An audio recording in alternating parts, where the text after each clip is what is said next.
क्योंकि दलित हों या आदिवासी हों, सत्ता की कुंजी इन्हीं के हाथ में और उसी चाबी को हासिल करना चाहती है कांग्रेस। कांग्रेस का कभी वोट बैंक हुआ करता था, मजबूत वोट बैंक हुआ करता था दलित और आदिवासी। लेकिन हम देख रहे हैं कि 2003 के बाद ये कहीं ना कहीं एक लाभार्थी वर्ग में या जिस तरह से प्रतीकों की राजनीति की या लाभार्थी की राजनीति की बीजेपी ने, चाहे वो संत रविदास की बात करें, चाहे हम बाबा साहब अंबेडकर की बात करें, वाल्मीकि की बात करें, कबीर की बात करें, ये प्रतीक हैं जिनको सम्मान देने की बात करें और उनको लाभ देने की बात करें। तो जो लाभ दिया है और जो उनके महापुरुष हैं उनको सम्मान दिया है जिस तरह से बीजेपी ने, तो ये वोट बैंक जो कांग्रेस का हुआ करता था वो खिसक कर बीजेपी के पाले में आ गया और लगातार बीजेपी की सरकार बन रही है। क्योंकि हम देख रहे हैं 47 सीटें आदिवासियों के लिए आरक्षित हैं, 35 सीटें ऐसी हैं जहां पे दलित वर्ग प्रभावी रहता है और तो इन दोनों की वजह से सरकार मध्य प्रदेश में बन जाती है। तो इसी वर्ग को, इसी दो जातियों को, दलित को और आदिवासियों को साधने का जतन फिर से कर रही है कांग्रेस। यही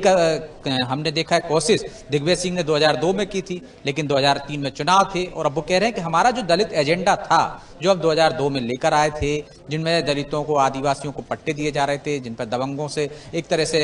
दबंगों का कब्जा था, उनसे छीन कर दिए जा रहे थे, वो अफसरों ने सही तरीके से लागू नहीं किया, इस वजह से हमारी सरकार नहीं बन पाई थी। तो जो वोट बैंक खिसक गया है उसको हासिल करने की रणनीति है। इसी कारण दलित एजेंडे पर फिर से बात हो रही है, फिर से एक ड्राफ्ट बनाया जा रहा है, कौन कौन सी कमियां रह गई थी, कौन कौन सी चीजें उसमें और जोड़ी जा सकती हैं, दलितों के लिए और आदिवासियों के लिए क्या बेहतर किया जा सकता है। हालांकि हम देखते हैं कि चाहे दलित और आदिवासी की जो बात है, मध्य प्रदेश में दलित और आदिवासियों से कभी भी मुख्यमंत्री नहीं रहा। एकमात्र मुख्यमंत्री रहे राजा नरेश चंद, जो अविभाजित मध्य प्रदेश में सिर्फ 13 दिन रहे मुख्यमंत्री। इसके अलावा आप देखिए, चाहे शिवभानु सिंह सोलंकी की बात करें हम,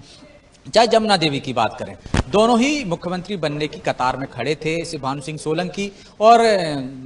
अर्जुन सिंह के तो बराबर समर्थक विधायक थे। और जब प्रणब मुखर्जी आए थे यहाँ पर कि किसको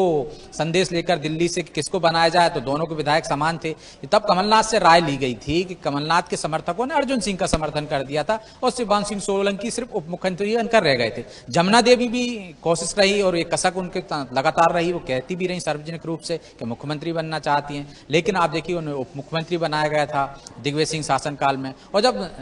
तंदूर कांड हुआ था, नैना साहनी तंदूर कांड, तो एक बार उन्होंने सार्वजनिक रूप से जमुना देवी ने कह दिया था, तो मैं तो दिग्विजय सिंह के तंदूर में जल रही हूं, कि उनको उस तरह के अधिकार नहीं मिले थे, उनके विभाग में वो निष्पक्षता से, स्वतंत्रता से काम नहीं कर पा रही थी और उन्होंने इस दलित एजेंडे का विरोध किया था जमुना देवी ने, ये कहते हुए कि आदिवासी अलग है, उसको आदिवासी रहने दीजिए, दलित मत बनाइए दिग्विजय सिंह का। और सार्वजनिक रूप से उन्होंने ये विरोध किया था। तो दलितों को साधने के लिए जतन किए जा रहे हैं, लेकिन अब दलित पहले जो सुरक्षा के नाम पर, आरक्षण के नाम पर और जो प्रतीकों के नाम पर एक साथ होकर कांग्रेस को वोट देता था, अब वो जागरूक हो गया, पढ़ा लिखा हो गया, वो रोजगार की बात करता है, वो भागीदारी की बात करता है, वो सम्मान की बात करता है, ये तमाम चीजें हैं। तो अब आदिवासियों को, दलितों को साधने के लिए दोनों ही राजनीतिक दल प्रयासरत हैं। एक लाभार्थी जो सीधा बेनिफिट दिया जा रहा है, उससे दलित और आदिवासी उनके पाले में आ गए, और जो उनके जो महापुरुष हैं उनको जो सम्मान जिस तरह से दिया गया है, वो दोनों ही तरीके से और उनके बीच में काम करके उनको रोजगार देकर बीजेपी ने अपने पाले में ले लिया है।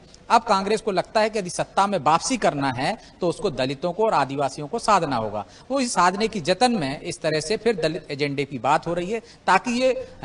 आरक्षण के नाम पर, सुरक्षा के नाम पर और जिस तरह से उनके साथ अभी रोजगार के नाम पर दलित कहीं ना कहीं और आदिवासी में फूट पड़े और बीजेपी से छिटक कर वो कांग्रेस के पाले में आ जाए और वो सरकार का सुख भोग सकें। तो ये कोशिश दोनों ही दल कर रहे हैं। अब कौन सफल होता है ये तो आने वाला समय बताएगा। बहुत शुक्रिया विजय, विस्तृत जानकारी के लिए। जाहिर तौर पर देखना होगा, क्योंकि जिस तरह से दलितों को अपनी तरफ आकर्षित करने की तमाम राजनीतिक दल प्रयास कर रहे हैं, क्योंकि इनकी सहभागिता और इनका जो वोट बैंक है वो बेहद महत्वपूर्ण राजनीतिक दलों के लिए आने वाली चुनाव में सफलता के लिए तो कहीं नहीं कहीं उसी को लेकर कवायद होती दिख रही है।